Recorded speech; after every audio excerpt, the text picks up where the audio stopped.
Highway break restaurant and চা আড্ডা। Yes, highway break. এই হাইওয়েতে এখানে একটা ব্রেক দেওয়ার মতো একটা জায়গা আছে। তো আমরা এসেছি আজকে, হাইওয়েতে যাচ্ছিলাম, তাই এখানে একটু ব্রেক দিলাম। দেখলাম হাইওয়ে ব্রেক, তো ভাবলাম আমরা একটু ব্রেক দিই। আমরা আজকে এসেছি ধুনট বাইপাস হাইওয়ে ব্রেকে। এখানে সুন্দর করে চা আড্ডা দেওয়ার মতো জায়গা আছে। এত সুন্দর জায়গাটা দেখতে পাচ্ছেন, খুব সুন্দর করে ডেকোরেট করা। কিন্তু আমি ভেতরে বেশিক্ষণ থাকতে পারছি না, কারণ আমার মেয়ে ভেতরে না গিয়ে বাইরে ধুলাবালি ইট এগুলো নিয়ে বসে আছে। আমি কোনোভাবেই ভেতরে ঢুকে সুন্দর করে যে একটু ভিডিও করব বা দেখব, তার কোনো উপায় নেই। যে মেয়ে আমাকে বলছে যে আমি এগুলো নিয়ে খেলছি, আবার হাতে ব্যথা পেয়েছে, আবার দৌড়াচ্ছে।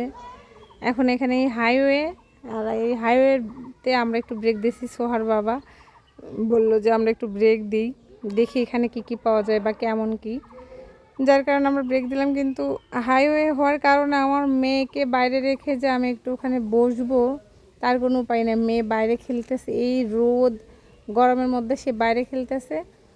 আর যেহেতু হাইওয়ে দেখতে পাচ্ছেন সব সময় মোটর সাইকেল গাড়ি চলছে, তো চলছে। মেয়ে হঠাৎ করে যদি রাস্তার মাঝে চলে যায়, তাহলে আমার হাইওয়ে ব্রেক বের হয়ে যাবে না। এই জন্য আমি আর কি, এত সুন্দর পরিবেশ কারণেও আমি এখানে বসতে পারছি না বা জিরোতে পারছি না বা চা কফি কিছুই খেতে পাচ্ছি না।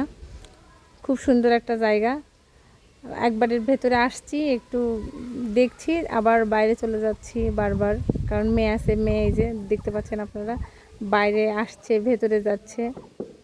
খুব মনোরম একটা প্রাকৃতিক পরিবেশের মধ্যে হাইওয়ে ব্রেক। সবাই আসবেন চা খেতে। এখানে আমরা মেনু দেখলাম কি কি পাওয়া যায়। এখানে মেনু আছে। খুব সুন্দর একটা ছোট্ট জায়গা, কিন্তু অনেক ভালো ভালো খাবার এখানে পাওয়া যায়। সাধ্যের মধ্যে সবটুকু সুখ। সুন্দর ডেকোরেট করা, ওয়ালে সুন্দর সুন্দর ওয়ালমেট লাগানো। তো আমার অনেক ভালো লেগেছে। কর্নারগুলো ছবি তোলার জন্য খুব সুন্দর সুন্দর, মানে ফটোশ্যুট করাও যাবে। এখানে পানির বোতলগুলো রাখা হয়েছে। তো আমরা একটুখানি ব্রেক দিলাম, জিরোয়ে নিলাম, যাচ্ছিলাম এক জায়গায়। তো সোহার বাবা বাইরে এই যে ছবি তুলছে। সোহা আবার আমার কাছে বায়না ধরেছে যে যে দেয়ালের যে চিত্রগুলো, এখানে ছবিগুলো, যে চা খাচ্ছে, সবাই আড্ডা দিচ্ছে, তা আমি এখানে একটু বসে চা খাবো, সোহা তাই বলছে। তো আমি বললাম ওকে ঠিক আছে, তুমি ওখানে বসো, এখানে বসে চা খাও। সোহাকে আমি এই একটা টুলের উপর উঠাই দিলাম, ওদের পাশে বসে সে চা খাবে। কিন্তু সে শুধু কথাই বলে যাচ্ছে, বিভিন্ন স্টাইল মেরে মেরে। পাকনা বুড়ি একটা, হাজারো কথা।